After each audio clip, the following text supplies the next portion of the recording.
Baik, bismillahirrahmanirrahim. Assalamualaikum warahmatullahi wabarakatuh. Kami dari kelompok 5 akan membahas materi mengenai rinitis. Baik, sebelum masuk ke materi, adapun anggota dari kelompok 5, yang pertama Nabila Azhar Herman dengan digit NIM akhir 028, Andi Anissa Nabila Fitri dengan digit NIM akhir 020, Nur Insani Junaidi dengan digit NIM akhir 064, Dian Aminarti dengan digit NIM akhir 066, Alda Wadifa dengan digit NIM akhir 139, Nur Alisa dengan digit NIM akhir 143, dan Hurin Nabila Syam dengan digit NIM akhir 026. Nah, yang pertama yaitu definisi. Rinitis adalah peradangan pada membran mukosa hidung yang menyebabkan hidung berair, bersin-bersin, gatal, dan hidung tersumbat. Rinitis dikategorikan menjadi dua, yakni rinitis yang disebabkan oleh alergi dan rinitis non-alergi. Yang kedua yaitu etiologi. Perkembangan rinitis alergi ditentukan oleh faktor genetik, paparan alergen, dan faktor risiko lainnya. Riwayat keluarga dengan rinitis alergi, dermatitis atopik atau asma menunjukkan bahwa penyakit ini bersifat alergi. Risiko meningkat jika salah satu orang tua memiliki penyakit alergi dan semakin tinggi jika kedua orang tua alergi. Selain itu, paparan alergen merupakan faktor penting. Seseorang harus terpapar protein alergen dalam jangka waktu tertentu agar terjadi respon alergi. Namun, beberapa individu tidak menunjukkan gejala karena tidak pernah terpapar alergen spesifik yang dapat memicu reaksi pada mereka. Baik, adapun patofisiologi dari penyakit rinitis yaitu alergen yang membawa udara masuk ke hidung selama inhalasi dan diproses oleh limfosit yang menghasilkan imunoglobin spesifik antigen sehingga mensensitisasi inang yang memiliki predisposisi genetik terhadap agen tersebut. Saat terpapar kembali melalui hidung, imunoglobin yang terikat pada sel mas berinteraksi dengan alergen yang terbawa udara, memicu pelepasan mediator inflamasi. Nah, pada slide selanjutnya, reaksi langsung terjadi dalam hitungan detik hingga menit, mengakibatkan pelepasan cepat mediator yang telah terbentuk dan yang baru terbentuk oleh kaskade asam arakidonat. Nah, mediator hipersensitivitas langsung meliputi histamin, leukotrien, prostaglandin, triptase, dan kinin. Nah, mediator-mediator ini menyebabkan vasodilatasi, peningkatan permeabilitas vaskular, dan produksi sekret hidung. Nah, histamin menyebabkan morea, rionera, gatal, bersin, dan sumbatan hidung. Reaksi fase akhir dapat terjadi 4 hingga 8 jam setelah paparan alergen awal akibat pelepasan sitokin dan sel mas dan limfosit pembantu yang berasal dari timus. Respon inflamasi ini menyebabkan gejala kronis yang persisten termasuk hidung tersumbat. Selanjutnya yaitu epidemiologi. Penyakit rinitis alergi adalah salah satu penyakit umum yang menyerang orang dewasa, juga salah satu penyakit kronis paling umum yang menyerang anak-anak. Rinitis alergi juga menyebabkan dampak luas terhadap kualitas hidup, seperti kelelahan umum, gangguan tidur, kecemasan, depresi, bahkan kesulitan belajar. Selain itu, penyakit ini sering berkaitan dengan kondisi medis lain seperti asma, rhinosinusitis kronis, otitis media, polip hidung, dan infeksi saluran pernapasan. Baik, gambar ini menjelaskan langkah-langkah dokter dalam menegakkan diagnosis rinitis alergi berdasarkan gejala yang dialami pasien. Langkah awal itu identifikasi gejala utama. Diagnosis dimulai dengan melihat apakah pasien mengalami hidung bagian depan berair atau rhinorea, gatal, dan bersin. Jika ya, maka kemungkinan alergi perlu dipertimbangkan. Jika tidak, maka kemungkinan bukan alergi dan bisa disebabkan oleh penyakit lain seperti rhinosinusitis kronik. Yang kedua itu jika mungkin alergi, periksa gejala tambahan. Apakah ada obstruksi hidung atau hidung tersumbat? Apakah gejala muncul pada waktu yang sama setiap hari atau musim tertentu? Jika ya, maka semakin kuat dugaan rinitis alergi. Selanjutnya itu perhatikan gejala pada mata. Jika pasien juga mengalami pruritus, gatal pada mata, mata berair atau kemerahan pada mata, maka hal ini semakin mendukung diagnosis rinitis alergi karena sering terjadi bersama konjungtivitis alergi. Selanjutnya itu jika tidak ada tanda alergi, jika sekitaran hidung berwarna atau nyeri pada wajah, dokter akan mencurigai rhinosinusitis kronik bukan alergi. Selanjutnya itu langkah konfirmasi. Jika dicurigai rhinosinusitis alergi, diagnosis dikonfirmasi dengan tes skin prick test atau pemeriksaan spesifik. Jika dicurigai rhinosinusitis, maka dilakukan pemeriksaan THT dan CT scan.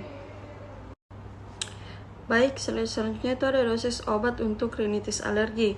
Di sini tuh ada antihistamin oral non selektif.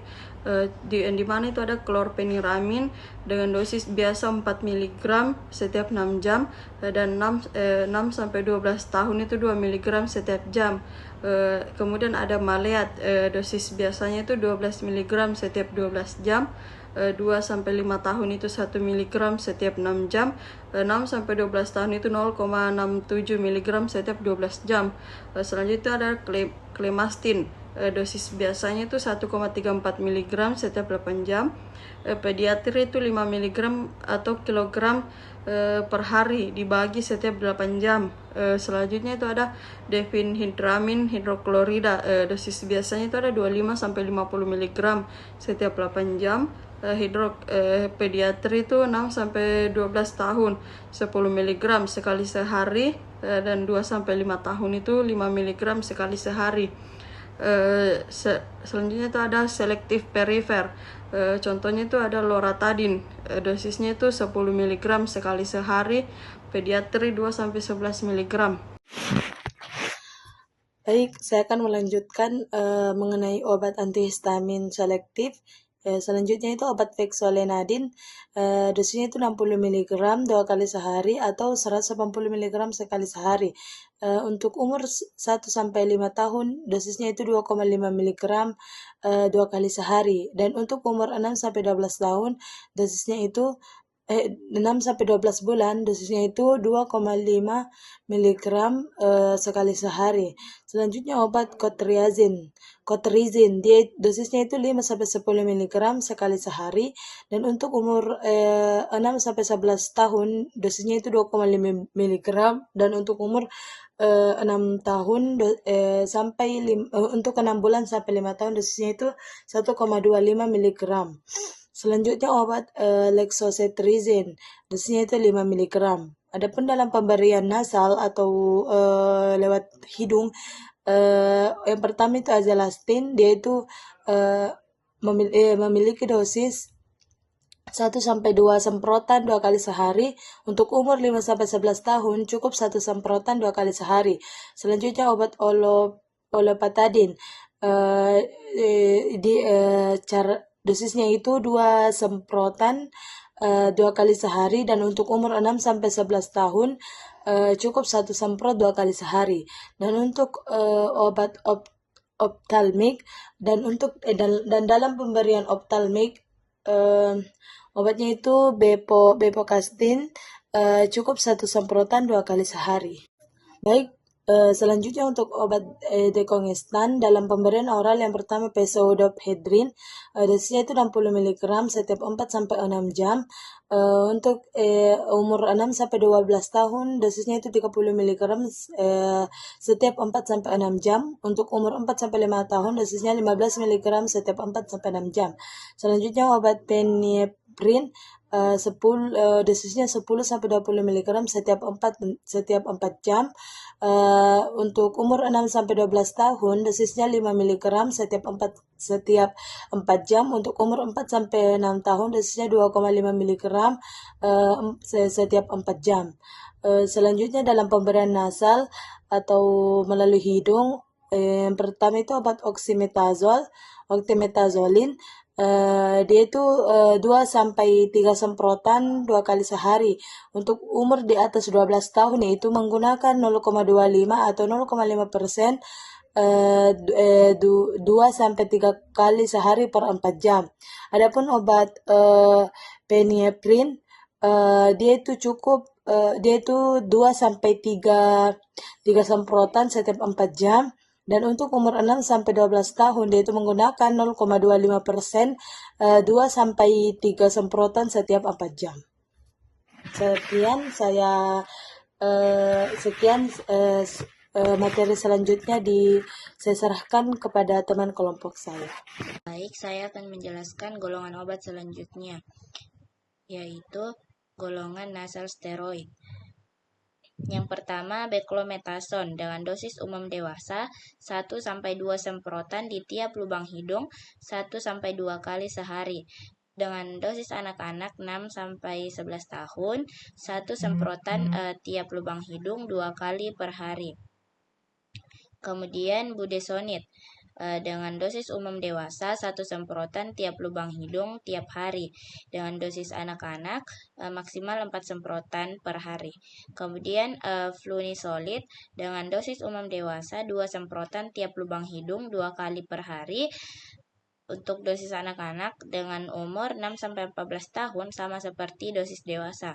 Kemudian fluticasone dengan dosis umum dewasa 1 semprotan tiap lubang hidung tiap hari. Untuk dosis anak-anak dengan umur 2-11 tahun 1 semprotan tiap hari. Kemudian mometasone dengan dosis umum dewasa 2 semprotan tiap lubang hidung tiap hari. Dosis anak-anak dengan umur 2-11 tahun 1 semprotan tiap hari. Kemudian triakinolone dengan dosis umum dewasa 2 semprotan tiap lubang hidung tiap hari dan dikurangi jika gejala terkontrol. Kemudian untuk dosis anak-anak pada umur 2-11 tahun 1 semprotan tiap hari. Kemudian di slide selanjutnya. Kemudian golongan obat selanjutnya yaitu obat hidung lainnya. Yang pertama, kromolin dengan dosis umum 1 semprotan tiap lubang hidung 3-4 kali per hari. Dosis anak-anak dengan umur lebih dari 2 tahun sama seperti dosis dewasa. Kemudian ipratropium dengan dosis umum dewasa 2 semprotan tiap lubang hidung 2-4 kali per hari. Dan dosis anak-anak dengan umur 5-11 tahun 2 semprotan 2-3 kali per hari. Kemudian yang terakhir Montelukast dengan dosis umum dewasa oral 10 mg sekali sehari. Untuk anak-anak 6-23 bulan 4 mg per hari. Selanjutnya saya serahkan ke teman saya. Selanjutnya yaitu terapi non-farmakologi. Yang pertama, menghindari alergen yang mengganggu memang penting namun sulit dicapai. Pertumbuhan jamur dapat dikurangi dengan menjaga kelembapan rumah kurang dari 50% dan menghilangkan pertumbuhan yang terlihat dengan pemutih atau disinfektan. Selanjutnya, pasien yang sensitif terhadap hewan dapat dilakukan dengan menyingkirkan hewan tersebut. Jika memiliki hewan peliharaan, mungkin bisa disingkirkan terlebih dahulu sehingga mungkin dia alergi terhadap bulunya untuk meminimalisir hal tersebut.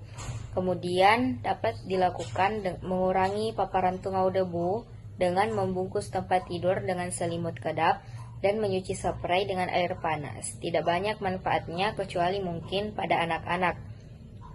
Selanjutnya, langkah-langkah untuk mencegah kualitas udara yang buruk di rumah dapat dilakukan dengan menghindari penggunaan karpet yang menutupi seluruh lantai, menggunakan pengontrol kelembapan untuk mencegah penumpukan jamur, serta mengendalikan sumber polusi dari asap rokok.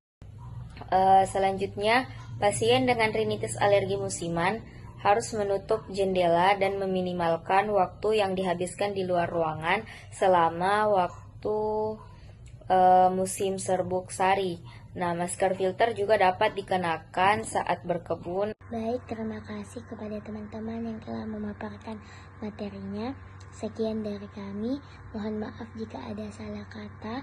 Wabillahi taufiq wal hidayah. Wassalamualaikum warahmatullahi wabarakatuh.